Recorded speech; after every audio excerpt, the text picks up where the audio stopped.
नमस्कार दोस्तों। और कैसे हैं आप सब बढ़िया होंगे।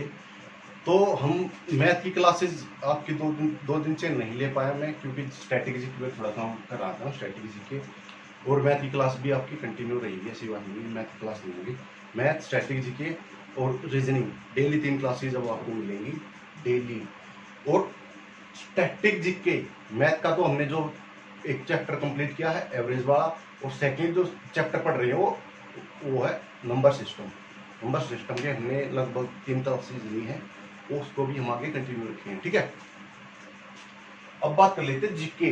जीके में बहुत ज्यादा इंपॉर्टेंट सब्जेक्ट है स्टैटिक जीके। स्टैटिक जीके वो सब्जेक्ट है जो आपको डायरेक्टली एग्जाम में 50% नंबर देता है। जीके में 50% क्वेश्चन रहते हैं। अगर 50 नंबर आ रहे हैं पेपर में, 50 नंबर की जीके आ रही है, 50 क्वेश्चन है, तो 25 क्वेश्चन आपके लिए स्टैटिक जीके से आते हैं। आपके लिए स्टैटिक जीके तो बहुत ज्यादा मोस्ट इंपॉर्टेंट सब्जेक्ट है स्टैटिक जीके। अब कंटिन्यू पढ़ेंगे, डेली क्लासेस मिलेगी आपको स्टैटिक जीके की। एक टॉपिक हर रोज एक टॉपिक पढ़ेंगे।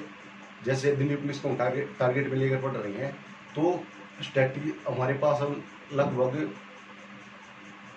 90 दिन है, 90 दिन के आसपास हैं। तो हम डेली एक टॉपिक पढ़ेंगे, तो 90 और 100 के बीच में हमारे टॉपिक कंप्लीट हो जाएंगे। और वे टॉपिक कराऊंगा जो आपको डायरेक्टली एग्जाम में नंबर देंगे। तो आप खुद सोच सकते हैं कि हर क्लास एक नंबर पक्का। अगर आप क्लास लेते हो एक नंबर पक्का आपका, यहाँ से क्वेश्चन आता तो एक नंबर पक्का रहेगा आपका। ये क्लास आपके लिए बहुत ज़्यादा इम्पोर्टेंट है। मैं ये नहीं कह रहा कि जो दिल्ली पुलिस वालों के लिए तो है ही है, जो सीपीयू या कोई भी गवर्नमेंट जो तैयारी कर रहा है उसके लिए बहुत ज़्यादा इम्पोर्टेंट है ये स्ट्रैटेजी के। क्लियर। स्ट्रैटेजी के होता क्या, पहली बात तो मैं आपको बता दूं। स्ट्रैटेजी के में फैक्ट्स रहते हैं, ज़्यादातर फैक्ट्स, जैसे हिस्ट्री के, पॉलिटिकल के, ज्योग्राफी के, साइंस के, इकोनॉमिक्स के, अदर के, वो फैक्ट्स को पढ़ेंगे हम। क्यों वे चीज़ हम सब्जेक्ट में पढ़ते हैं, लेकिन जो चीज़ एग्जाम में आपको डायरेक्टली नंबर दे रही है, तो सब्जेक्ट में पढ़ने से उन चीज़ों पर हम इतना फोकस नहीं कर पाते। उन चीज़ों को हम अलग से फोकस करेंगे, ठीक है ना, ताकि कंफ्यूजन ना रहे आपको, किसी भी तरीके का क्वेश्चन गलत ना हो। क्लियर। स्ट्रैटेजी के में 2 तरीके के टॉपिक पढ़ाऊंगा मैं, एक तो ट्रिक के साथ, एक डायरेक्टली पढ़ेंगे विदाउट ट्रिक के, बिना ट्रिक के। एक पढ़ाऊंगा ट्रिक के साथ टॉपिक, एक बिना ट्रिक के साथ। क्लियर। तो आज हमारा जो टॉपिक है, आज छोटा सा टॉपिक मैं आपके लिए लेकर आ रहा हूँ। वैसे तो ये साइंस केमिस्ट्री का टॉपिक है। पीएच मान क्या है, पीएच मान। यहाँ से एक नंबर पक्का रहता, आप खुद सोच सकते हैं। एग्जाम में यहाँ से पता नहीं कितनी बार क्वेश्चन पूछे जा चुके हैं और पूछे जाते रहेंगे यहाँ से क्वेश्चन। पीएच मान की अगर मैं बात करूँ, तो पीएच मान की जो स्केल है उसकी खोज किसने की थी, शोरसेन ने। किसने की थी, शोरसेन। पीएच मान की शोरसेन ने की थी। और कब की थी, 1909 में की थी। स्केल की खोज कब की थी, 1909 में की थी। यहाँ से क्वेश्चन पूछ लेता कि पीएच मान की जो खोज की स्केल है उसकी खोज किसने की, शोरसेन ने की थी। और कब की थी, 1909 में की थी। अब बात कर लेते स्केल जो रहता है, इसका स्केल है जो वो किस तरीके का होता है। जीरो से लेकर 14 तक होता है स्केल।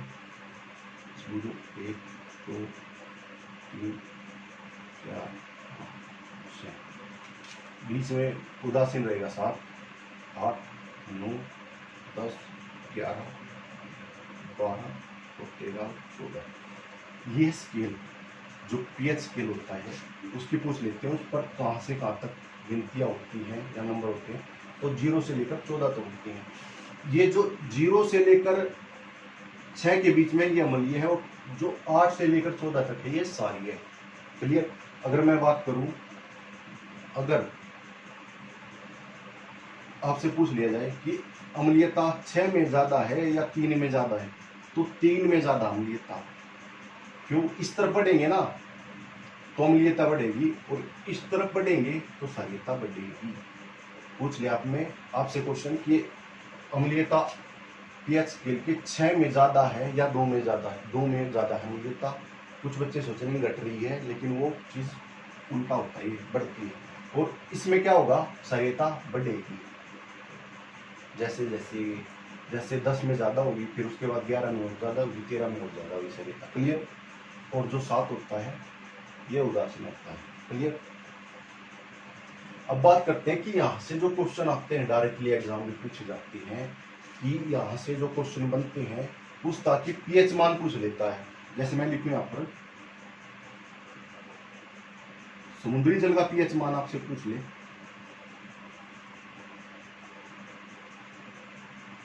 समुद्री जल का पीएच मान क्या रहेगा, जल का पीएच मान है जो, उसका पीएच मान क्या है। तो समुद्री जल का पीएच मान है 8.4, कितना है 8.4 है समुद्री जल का पीएच मान, क्लियर। इसके बाद जो अगर हमसे पूछे कि शुद्ध जल का पीएच मान बताओ, कितना शुद्ध जल का पीएच मान बताओ, तो शुद्ध जल का जो पीएच मान है, शुद्ध जल का जो पीएच मान रहेगा वो कितना रहेगा, शुद्ध जल का पीएच मान है,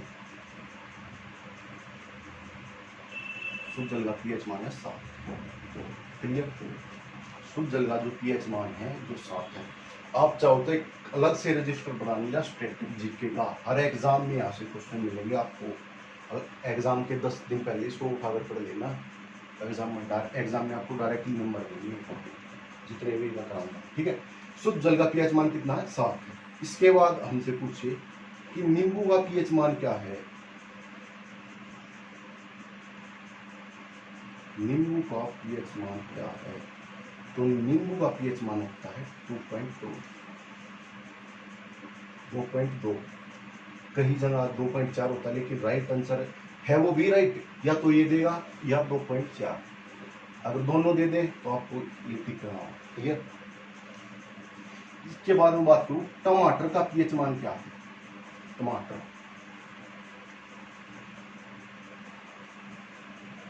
का पीएच मान क्या रहेगा, तो टमाटर का जो पीएच मान है वो है 4.5, कितना है 4.5। अगर हमसे पूछे कि टमाटर का पीएच मान बताओ, तो टमाटर का पीएच मान कितना है 4.5, क्लियर। इसके बाद पूछे मूत्र का पीएच मान क्या होगा, मूत्र का पीएच मान, यूरिया का पीएच मान रहेगा 6। अगर हमसे पूछे यूरिया का पीएच मान कितना है 6, डायरेक्टली एग्जाम में यहाँ से क्वेश्चन डायरेक्टली पूछता है। मैंने अगर हम दिल्ली पुलिस के लेवल की बात करें, इतना ही पूछता वहाँ पर कि इसकी खोज किसने की थी, स्केल की सोर्सेज ने की थी, उन कब की थी, 1909 में की थी। उसके बाद पूछ ले कि स्केल कहाँ से कहाँ तक होता है, 0 से लेकर 14 तक होता है। बाकी मैंने आपको सारिता और अमूल्यता के बारे में बता दिया। इसके बाद बात करूँगा मैं जैसे शराब, शराब का पीएच मान क्या है,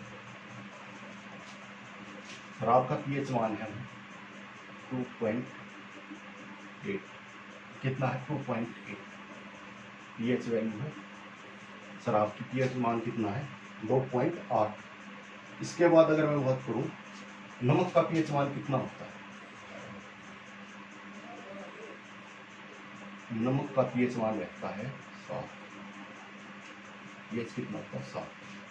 अगर पूछ ले कि नमक का पीएच मान कितना है तो 7 है। इसके बाद मुझे सिरके का पीएच मान क्या है, इसका सिरके का जो पीएच मान है वो 3, पीएच वैल्यू सिरके की पूछ ले तो कितनी है 3 है सिरके की पीएच वैल्यू, क्लियर। इसके बाद अगर पूछे हमसे जैसे क्या रहेगा, नींबू हो गया, सिरका हो गया, अगर हमसे पूछे कि डायरेक्टली यहाँ से कुछ तकरीबन चीजें तो मैंने करा दी, सिरका हो। इसके बाद मैं करूं अम्लीय वर्षा,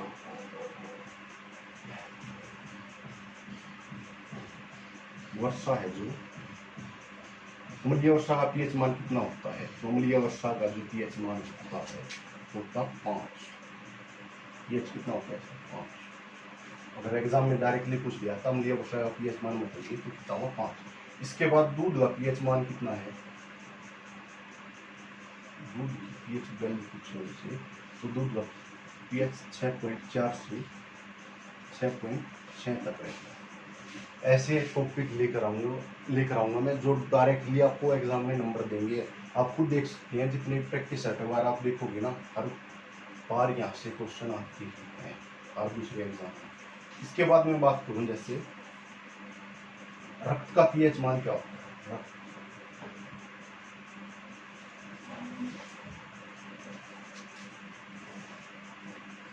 पीएच की बात करें तो 7.4 बहुत ज़्यादा इंपॉर्टेंट है टॉपिक। अगर हमसे पूछे कि रक्त का पीएच मान कितना होगा, 7.4, क्लियर। इसके बाद मुझे आंसू का पीएच मान होता है, आंसू का पीएच मान कितना होगा, 7.7, क्लियर। एग्जाम में डायरेक्टली पूछ लिया था कि आंसू का पीएच मान बताइए, तो आंसू का पीएच मान कितना हो, 7.7। एक बार रिवीजन करते हैं। समुद्री जल का पीएच मान कितना हो, 8.4। शुद्ध जल का कितना होगा, 7। नींबू के रस का 2.2। टमाटर का 4.5। मूत्र का पीएच मान क्या होगा, 6। शराब का कितना रहेगा पीएच मान, 2.8। नमक का कितना होगा, 7। सिरके का कितना रहेगा पीएच मान, 3। अम्लीय वर्षा कितना रहेगा, 5। दूध का पीएच मान कितना होगा, 6.4 से लेकर 6.6 तक। रक्त का पीएच मान होगा 7.4 और आंसू का पीएच वैल्यू होगी जो होगा 7.7। आगे एक दो बच्चे उनको भी लिखवा देखूंगा। जितने मैंने कराए ना इतने आप पढ़कर चले जाना। यहाँ से क्वेश्चन डायरेक्टली आपके एग्जाम में डायरेक्टली। के बाद तकरीबन तो मैंने लिखवा दिया से लार का पीएच मान क्या है, सॉरी एक मिनट, ये जो है इसका 4 है, 7.4 रहेगा। लार का पीएच मान क्या है, लार का पीएच मान है, लार का पीएच मान रहेगा हमारा 6.5। कितना है लार का पीएच मान, 6.5। इसके बाद मैं बात करूं तो जैसे पितरस है, क्या है पितरस, पितरस का पीएच मान कितना है, 7.7। अगर बात की जाए पितरस होता जो जिसका निर्माण कहाँ पे होता है, लीवर में, लेकिन संचित कहाँ पर होता हो, पित्ताशय में, तो उसका पीएच मान कितना रहेगा, 7.7। इसके बाद बचती है वर्षा के जल का पीएच मान बताओ।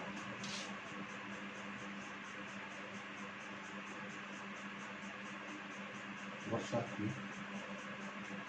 जल का पीएच मान है, वर्षा का जो जल है उसका पीएच मान रहेगा 5.6। तो ये थे वे चीजें जितने भी पूछे जाते हैं एग्जाम में डायरेक्टली कि शराब का पीएच मान कितना है, सिरके का कितना अम्लीय वर्षा उसका पीएच मान कितना, दूध का कितना है। और एक और मैं लिखवा देता हूँ, यहाँ साइड में लिखा नहीं, HCl हाइड्रोक्लोरिक अमोनियम, जो पीएच मान है वहाँ पर कितना है, HCl का पीएच मान कितना, 1 रहेगा। अगर आप इतने पढ़ जाते हैं ना तो बहुत है, मैंने ये 10-12 से 15 के बीच में मैंने ख्याल से लिखवा दिए। अगर आप इतना तैयार करके जाते हैं ना एग्जाम में, यहाँ से अगर एक क्वेश्चन आता है तो आपका क्वेश्चन नहीं छूटेगा, 110% आपका क्वेश्चन 1 नंबर पक्का। अब इस तरीके से पढ़ाऊंगा कि आपको हर क्लास से 1 नंबर आपको डायरेक्टली मिले। जीके बहुत वास्ट सब्जेक्ट है, इसको आप प्लानिंग के साथ नहीं पढ़ोगे तो कभी भी पूरा तो ये कभी होता ही नहीं। जीके बीएस बहुत बड़ा सब्जेक्ट, वास्ट सब्जेक्ट है, लेकिन प्लानिंग स्ट्रेटजी के साथ हम पढ़ेंगे तो हम 35+ में नंबर निकाल लेंगे। स्टैटिक जीके मैंने बोला अगर एग्जामिनर के ऊपर डिपेंड करता है। बहुत सारे एग्जाम मैंने देखे 25-50 नंबर की जीके है तो 25-25 क्वेश्चन स्टैटिक जीके के हैं। और मैंने बताया स्टैटिक जीके होता है डायरेक्टली, जैसे आज वाला टॉपिक पढ़ा, कुछ टॉपिक पढ़े हम ट्रिक के साथ, जैसे ज्योग्राफी की नदियाँ है, झील है, तो उनको हम ट्रिक के साथ पढ़ेंगे, क्लियर। और बहुत सारे बच्चे, एक मैं चीज़ देख रहा यूट्यूब पर कि दिल्ली पुलिस के फॉर्म निकले और कुछ यूट्यूबर हैं, चैनल हैं, वो लिस्ट इतनी रहेगी, कट ऑफ इतनी रहेगी, भाई इनके चक्कर में बिल्कुल मत पड़ो। ये जो ज्योतिष है ना, ये पढ़ने नहीं देंगे इतनी, ये खाली पढ़ने का टाइम है, पढ़ो बस। इन फालतू की चीज़ों पर बिल्कुल भी ध्यान मत दो, बिल्कुल ध्यान देने की जरूरत नहीं है। कुछ बच्चे जो पढ़ाई में थोड़े वीक है उनको डिमोटिवेट कर देंगे, बिल्कुल 70+ रहेगी, 80+ रहेगी, बिल्कुल डिमोटिवेट करते हैं ऐसे। जो थोड़े स्टूडेंट वीक होते हैं पढ़ाई में उनको डिमोटिवेट करता है। इनको देखो 70+ में गई, 80+ में गई, हम कैसे ले पाएंगे? ऐसा कुछ नहीं है, ना मैं बता सकता, कोई भी नहीं बता सकता कि कट ऑफ क्या रहेगी। वो डिपेंड करेगा पेपर के लेवल पर, एग्जाम का जो लेवल रहेगा उसके अकॉर्डिंग रहेगी कट ऑफ आपकी। क्लियर? बस ये इस टाइम आप पढ़ते रहिएगा बस, और दूसरी चीज़ों पर ध्यान ना दें। क्लियर? तो आज का जो टॉपिक था हमारा PH मान आपकी समझ में आ गया होगा, ठीक है ना?